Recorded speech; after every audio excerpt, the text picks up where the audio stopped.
The air hung thick and humid over the Louisiana cemetery, even for January.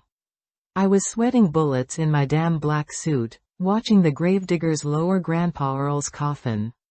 Earl, bless his cantankerous heart, was finally getting lowered into the red dirt he loved to cuss out.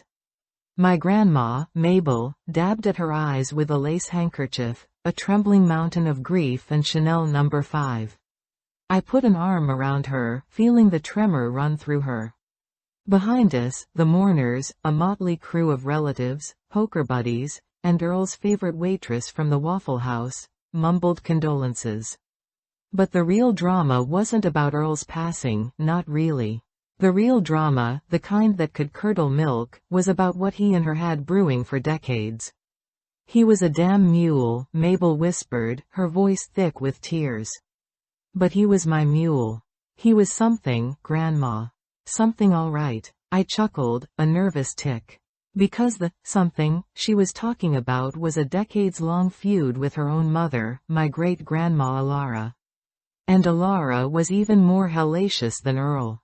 Alara, bless her even more cantankerous soul, had hated Earl from the moment he'd driven up to the farmhouse in his beat-up pickup truck, ready to steal her baby girl away.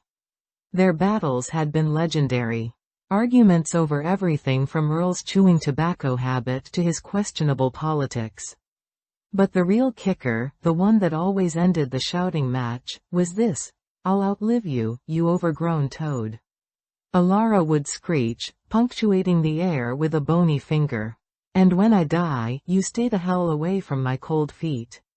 Earl, never one to back down, would thunder back, "I'll die first, you old witch, and I'll drag you down with me. You hear me? I'll drag you to hell with me." Now, Earl had finally cashed in his chips on January 10th after a particularly nasty bout of pneumonia. And now, 2 days later, we were burying him.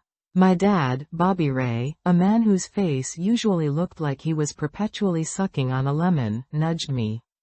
"You think she'll actually try to dance on his grave, Junior?"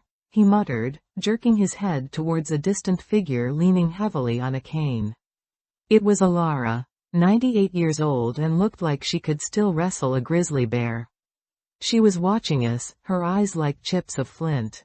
"Don't you even joke about that, Dad," I said, my stomach twisting. "This whole thing is already a powder keg." The preacher, a young dude named Reverend Dave who looked like he'd lost a bet, finished his spiel about eternal rest and Earl finding peace. The gravediggers started shoveling the dirt. The air grew heavier. Suddenly, a gasp ripped through the crowd. "Grandma!" My cousin, Darla, screamed, pointing at Alara. Alara had crumpled. The cane lay discarded beside her. My aunt, Brenda, a registered nurse, rushed to her side. She's not breathing," Brenda yelled, panic in her voice. The world went silent, all except for the soft thud of dirt hitting Earl's coffin. Then, Brenda looked up, her face ashen. "She's gone. Grandma Alara is gone." A collective murmur swept through the crowd. I swear I saw Reverend Dave's Adam's apple bob like a ping-pong ball. My grandma Mabel let out a wail that could shatter glass. "Oh, Mama, she went and done it. She went and..." She didn't finish the sentence, but we all knew what she meant. Alara had died just as we were burying Earl. Exactly as we were burying Earl. 2 days after he'd kicked the bucket, she went and joined him. The air crackled with something more than just grief. It hummed with an energy that felt wrong. I glanced at Earl's coffin, half buried now, and a shiver crawled down my spine. "This ain't right," I said, more to myself than anyone else. My dad, Bobby Ray, ran a hand through his thinning hair. "What do we do, Junior? Do we bury them together? I mean, legally, she's got a plot right next to..." "Don't even think about it," Mabel snapped, her eyes blazing. Earl wouldn't want her near him. And Alara sure as hell wouldn't want Earl breathing the same air as her, even underground. The situation was spiraling into a full-blown Southern Gothic nightmare. I could practically hear the banjos playing in my head. Suddenly, Darla let out another shriek. The coffin. We all looked towards Earl's grave. The dirt was moving. Not a landslide, but shifting. Bubbling. Like something was trying to get out. Reverend Dave started chanting something in Latin, sweat pouring down his face.